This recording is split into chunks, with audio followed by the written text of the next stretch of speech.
नमस्कार दोस्तों, जय हिंद जय भारत। मैं हूं CL Saini, CDRK Saini. BEd classes में आप सभी का हार्दिक स्वागत है, अभिनंदन है।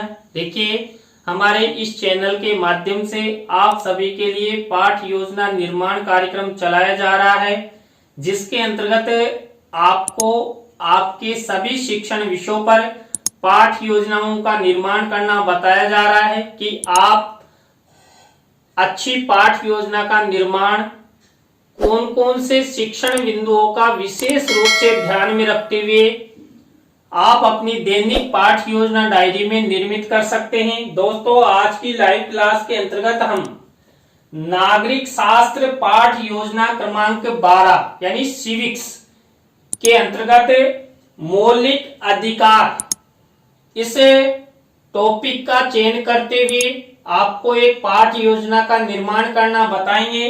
देखिए, यह टॉपिक आपके फाइनल लेसन हेतु भी बहुत उपयोगी है, बहुत अच्छा टॉपिक है। तो यहाँ पर मौलिक अधिकार इस टॉपिक पर हम किस तरह पाठ योजना बनाएंगे, इसके बारे में आपको संपूर्ण जानकारी प्रदान करेंगे। देखिए, हम जब सिविक्स की पाठ योजना का निर्माण करते हैं तो सबसे पहले हम वही श्यामपट्ट पूर्ति के अंतर्गत विद्यालय का नाम, कक्षा, दिनांक, विषय, कालांश और कालांश का समय, बीच सेंटर में हमारा प्रकरण लिखते हैं, प्रकरण को अंडरलाइन करते हैं, इन्वर्टेड कॉमास में हमें बंद करना होता है। देखिए, प्रकरण को अंडरलाइन और इन्वर्टेड कॉमास में बंद करने से आपका टॉपिक हाईलाइट रहता है और तुरंत पता लग जाता है कि हम इस टॉपिक पर पाठ योजना का निर्माण करने जा रहे हैं। इसलिए आप टॉपिक को अंडरलाइन करें और इन्वर्टेड कॉमास में जरूर बंद करें। देखिए, श्यामपट्ट पूर्ति के बाद हम उद्देश्यों का निर्माण करते हैं, विशिष्टीकरण का निर्माण करते हैं और अपेक्षित व्यवहारगत परिवर्तन का निर्माण करते हैं। देखिए, यहाँ पर उद्देश्य निर्माण में मुख्य रूप से ध्यान में रखा जाता है हमारा मुख्य प्रकरण। देखिए, मुख्य प्रकरण के आधार पर ही हम विशिष्टीकरण और अपेक्षित व्यवहारगत परिवर्तन बना पाते हैं। देखिए, सिविक्स की पाठ योजना के अंतर्गत हम 6 उद्देश्यों का निर्माण करते हैं। 6 उद्देश्यों में हम विशेष रूप से हमारे प्रकरण को ध्यान में रखते हुए विशिष्टीकरण और अपेक्षित व्यवहारगत परिवर्तन बनाते हैं।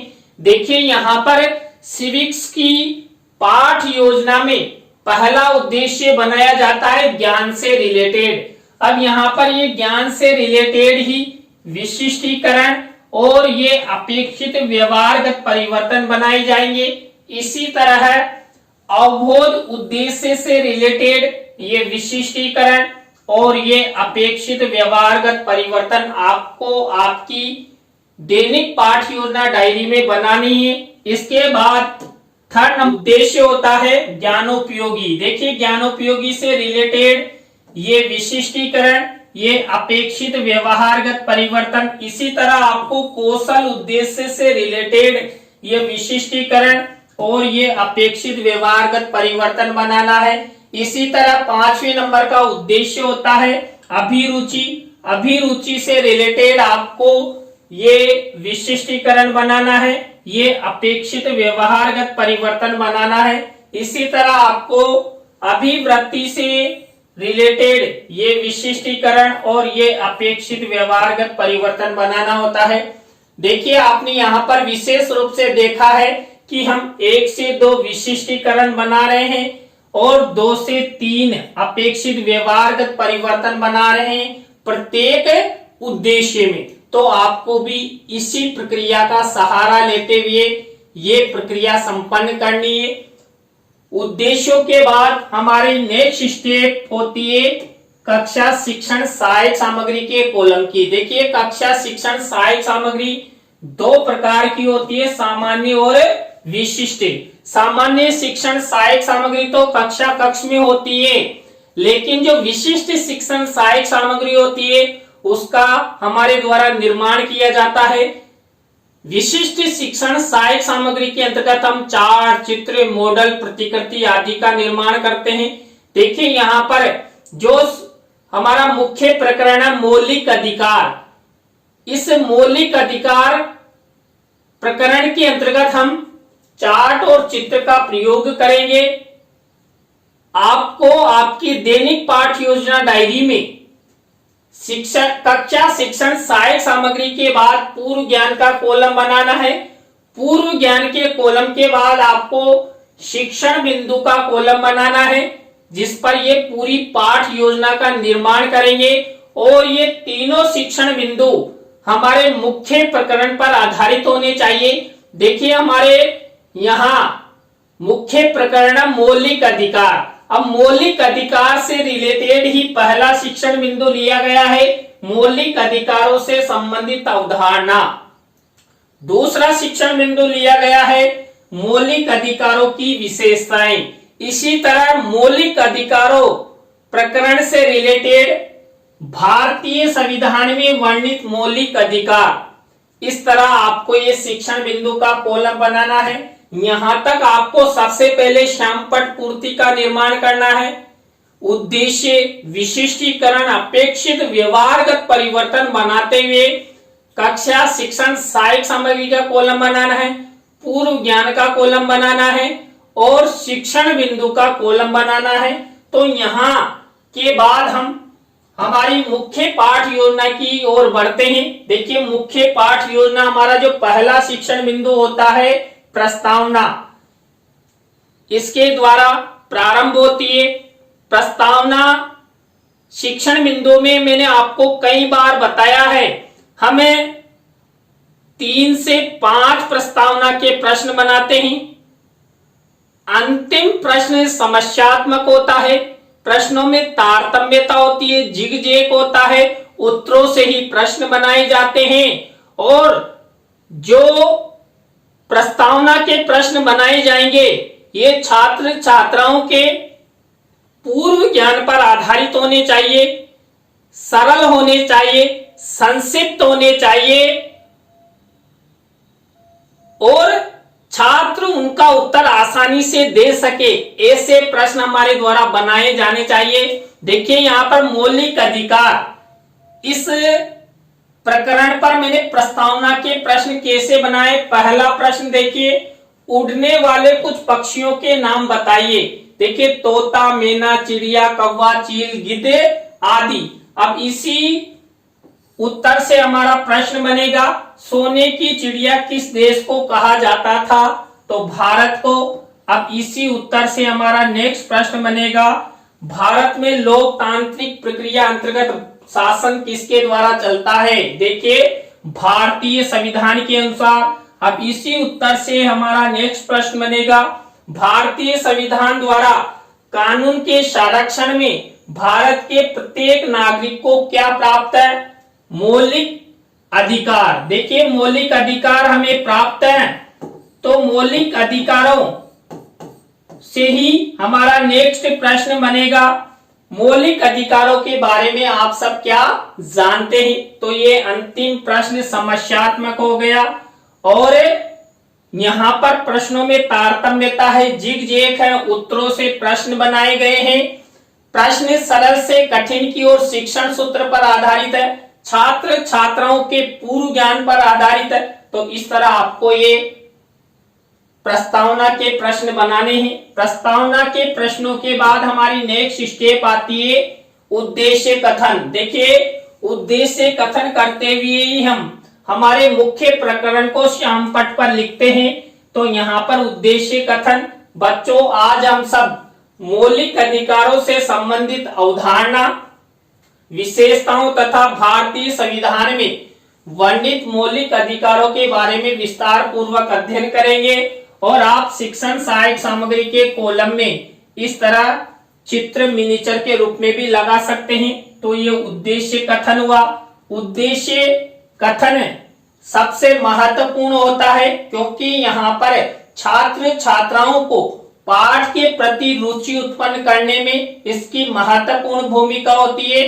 छात्र सक्रिय हो जाते हैं कि सर हमें कौन सा पाठ पढ़ाएंगे। तो इस तरह ये प्रस्तावना और उद्देश्य कथन आपको बनाने हैं। इसके बाद 3rd नंबर की स्टेप आती है पाठ प्रस्तुतिकरण की। देखिए पाठ प्रस्तुतिकरण के अंतर्गत जो मैंने आपको 3 शिक्षण बिंदु बताए थे उनकी पाठ योजना का निर्माण यहां से शुरू होता है। देखिए यहां पर पहला शिक्षण बिंदु है मौलिक अधिकारों से संबंधित अवधारणा। अब मौलिक अधिकारों से संबंधित जो अवधारणा है इससे रिलेटेड विकासात्मक प्रश्न उत्तर बनाए जाएंगे। 3 विकासात्मक प्रश्न उत्तर हमारे द्वारा बनाए जाते हैं। तो यहाँ पर विकासात्मक प्रश्न उत्तरों के बाद हमें मौलिक अधिकारों से संबंधित अवधारणा इस शिक्षण बिंदु पर आधारित ही छात्र अध्यापक छात्र अध्यापिका कथन करते हैं। ये छात्र अध्यापक छात्र अध्यापिका कथन हुआ। इसी से रिलेटेड शामपट्ट कार्य वाले कॉलम में ब्लैक शीट का मिनिएचर का निर्माण करते हैं और सिल्वर कलर के पेन से इसमें से कोई मुख्य शब्द है, कोई परिभाषा है, कोई सेंटेंस है, उसको यहाँ पर लिखा जाता है छात्रों को समझाने हेतु। अब इसी छात्र अध्यापक कथन से रिलेटेड हम शिक्षण सहायक सामग्री के कॉलम में चित्र मिनिएचर के रूप में लगाते हैं। देखिए यहाँ पर जो मौलिक अधिकार है ये भारतीय संविधान से रिलेटेड है, तो भारत का चित्र मैंने लगाया है और यहाँ पर भारतीय नागरिकों को मौलिक अधिकार प्राप्त है, तो ये भारतीय नागरिकों के चित्र मैंने यहाँ पर मेंशन किए हैं।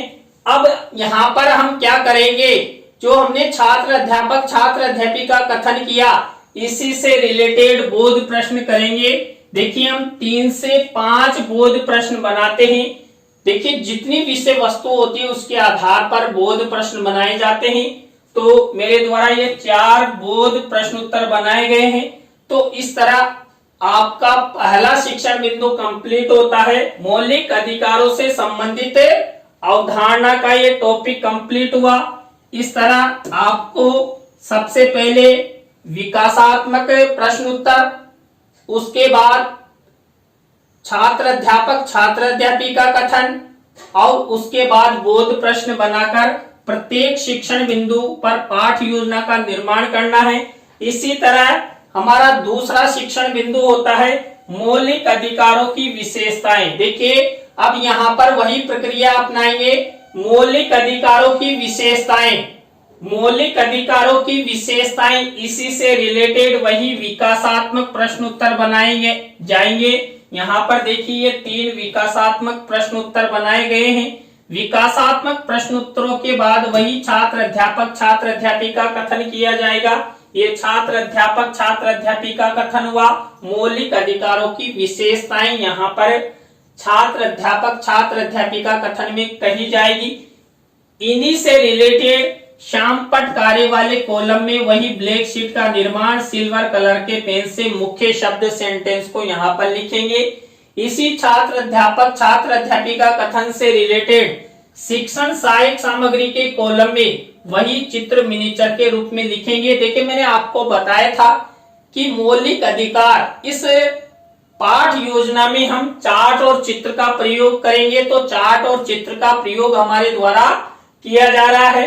अब मौलिक अधिकारों की विशेषताएं इसी शिक्षण बिंदु पर आधारित हम बोध प्रश्न करेंगे।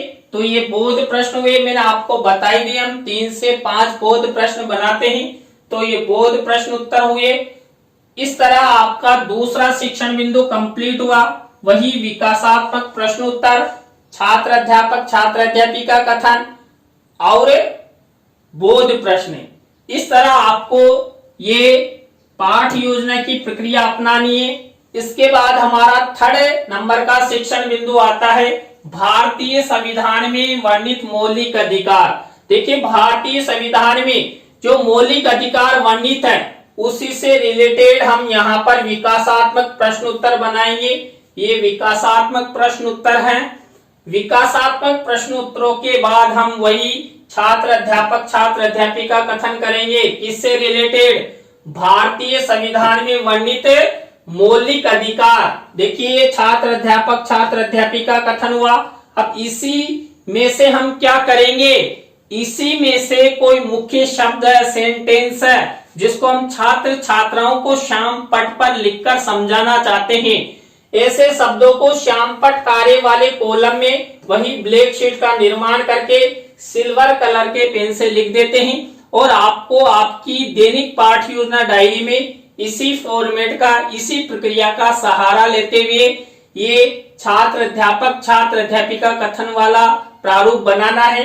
अब यहाँ पर जो भारतीय संविधान में वर्णित मौलिक अधिकार हैं, इससे रिलेटेड हम शिक्षण सहायक सामग्री में चित्र मिनीचर के रूप में लगाएंगे।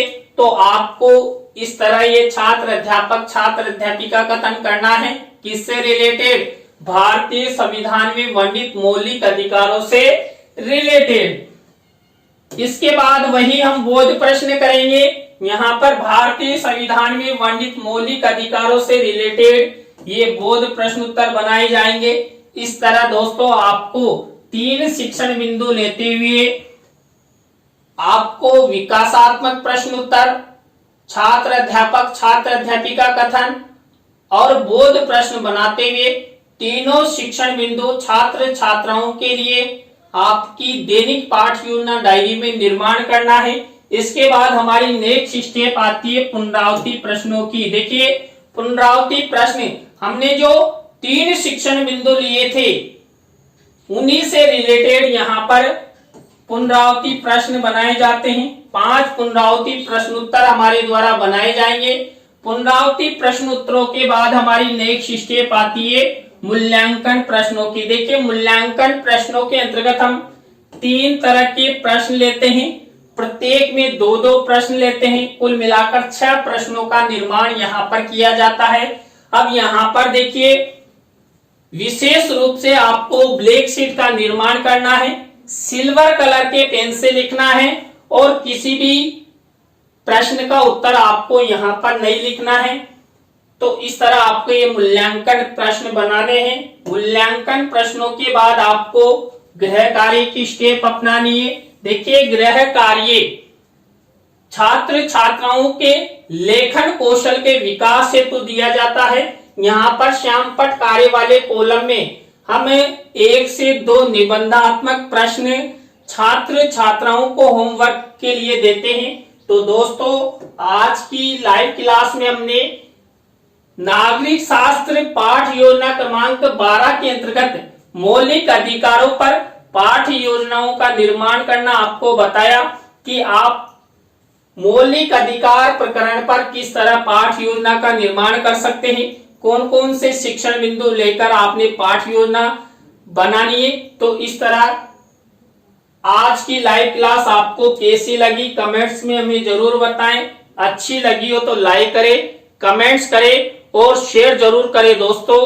इसी तरह नई पाठ योजना की लाइव क्लास के साथ हम आपसे फिर मिलेंगे CDRK सैनी B.Ed क्लासेज में। जय हिंद, जय भारत, राम राम साहब।